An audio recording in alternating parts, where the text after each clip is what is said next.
हरे भरे पहाड़ों के बीच बसी एक शांत घाटी में स्थित था एक प्यारा सा गांव सिमला। इसी गांव में रहती थी एक कमली। कमली के पास अपना घर नहीं था।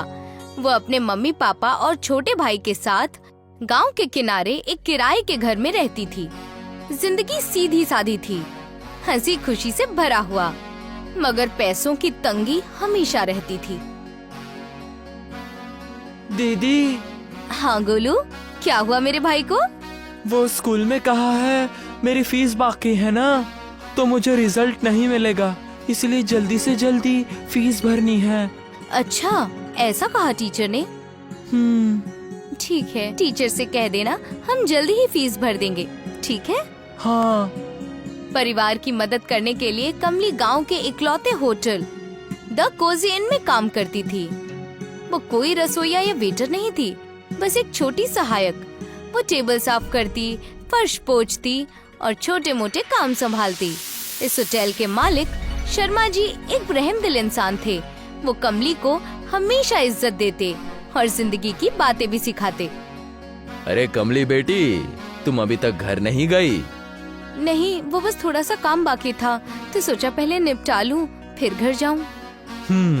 तुम काम बहुत बेहतर तरीके से करती हो कमली, लेकिन याद रहे इस काम के साथ तुम्हें अपनी पढ़ाई पर भी ध्यान देना है। इसलिए कल से सारे काम जल्दी निपटाना और घर जाकर पढ़ाई में ध्यान लगाना, समझी? इस काम की वजह से अगर तुम्हारा ध्यान पढ़ाई से भटका तो मुझे अच्छा नहीं लगेगा। जी जरूर शर्मा जी। एक दिन होटल के सामने एक चमकती कार आकर रुकी। उसमें से एक आदमी उतरा, राहुल वर्मा, एक बहुत ही मशहूर कारोबारी। एक कारोबार की सफर के दौरान वो कमली के होटल में खाने के लिए रुका। बदकिस्मती से उस दिन रसोइया बीमार था और बाकी सारे कर्मचारी पहले ही व्यस्त थे। शर्मा जी परेशान हो गए। उन्हें पता था कि वर्मा जी को मायूस करना होटल की इज्जत के खिलाफ हो सकती है। नमस्कार वर्मा साहब, आपका हमारे होटल में खुशामदीन है। शुक्रिया शर्मा जी। वैसे आपका होटल तो बहुत ही शानदार है। मैं तो आज इस होटल की सबसे बेहतरीन डिश खाने वाला हूँ। जी जरूर शर्मा जी, बस थोड़ी सी दिक्कत है। आज हमारा रसोइया थोड़ा बीमार है, इसीलिए वो। ये आप क्या कह रहे हैं? क्या अब मैं इस होटल से खाली पेट जाऊं? अगर होटल में स्टाफ नहीं है तो होटल बंद क्यों नहीं कर देते आप? वर्मा जी का गुस्सा बढ़ता ही जा रहा था। तभी पास में टेबल साफ कर रही कमली ये सब देख रही थी। वो फौरन शर्मा जी के पास आई और बोली, माफ कीजिए सर, हमारी वजह से आपको तकलीफ हुई, लेकिन आप फिक्र ना करें, हम जल्द ही आपके खाने का इंतजाम कर देंगे। शर्मा जी, आप भी फिक्र मत कीजिए, आज का खाना मैं बना दूंगी। तुम सच में खाना बना सकती हो? हाँ शर्मा जी, मेरी दादी ने मुझे एक खास रेसिपी सिखाई है।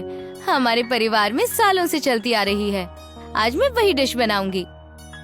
शर्मा जी थोड़ी देर तक सोचते रहे। वो जानते थे कि कमली मेहनती है, मगर इतने बड़े ग्राहक के लिए खाना बनाना बहुत बड़ी जिम्मेदारी थी। मगर उनके पास और कोई चारा भी तो नहीं था। ठीक है कमली, कोशिश करो। कमली की आंखों में चमक आ गई। वो दौड़ती हुई रसोई में गई, सामान इकट्ठा किया और पूरी मेहनत से काम करना शुरू कर दिया।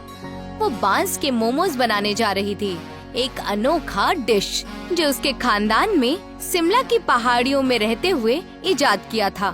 वो शिकारी थे और जंगल में बांस की डंडियों में मोमोज पकाते थे, जिससे उनमें एक खास स्मोकी स्वाद आता था। चलो शेफ कमली, अब अपना कमाल दिखाओ, बांस वाले मोमोज बनाकर दिखाओ। कमली ने सब्जियां काटी, उन्हें अच्छे से धोकर पकाया। उसमें मेयोनीज, सेजवान, ब्लैक सॉल्ट और मसाले मिलाए।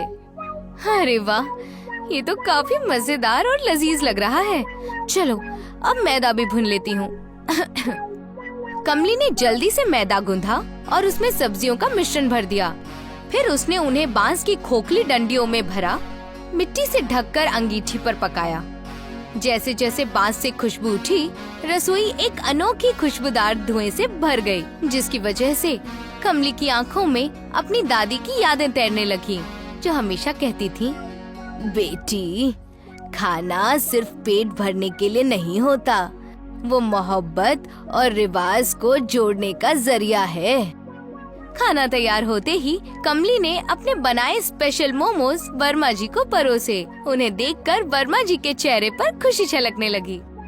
अरे वाह, ये तो काफी लजीज लग रहे हैं। धन्यवाद सर।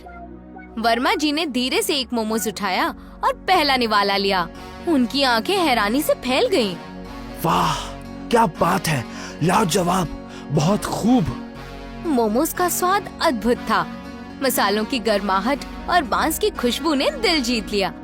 खाना खत्म करके उन्होंने कहा, वाह कमली, तुमने तो सच में कमाल कर दिया।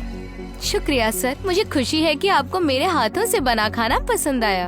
अरे वाह कमली, तुम तो छिपी रुस्तम निकली। तुम्हारी वजह से मेरी इज्जत बच गई। सच में तुम्हारा बहुत बहुत शुक्रिया कमली बेटी। अरे आप तो मुझे शर्मिंदा कर रहे हैं शर्मा जी। नहीं कमली, शर्मा जी ठीक कह रहे हैं। तुम्हारे हाथों में तो जादू है। वैसे तुम करती क्या हो? फिलहाल मैं कॉलेज कर रही हूँ, जहाँ मैं होटल मैनेजमेंट की पढ़ाई कर रही हूँ। साथ ही शर्मा जी के हाथ में पार्ट टाइम काम भी करती हूँ ताकि अपने परिवार की मदद कर सकूँ। क्या इतनी छोटी सी उम्र में तुम इतना सब कुछ कर लेती हो? जी साहब, हमारी कमली बहुत ही मेहनती है और होशियार भी। कहते हैं ना, जो मेहनती होते हैं ऊपर वाले उनके इम्तिहान ज्यादा लेते हैं। कमली की भी कुछ ऐसी ही हालत रही है, लेकिन इतने बुरे हालातों के बावजूद भी वो हार नहीं मानती, बल्कि डटकर मुश्किलों का मुकाबला करती है। कमली के हालात के बारे में सुनकर वर्मा जी भावुक हो गए, क्योंकि आज भले ही उनकी हालात कितने भी अच्छे हों, एक वक्त था जब वो भी कमली की तरह जिंदगी की परेशानियों में उलझे हुए थे।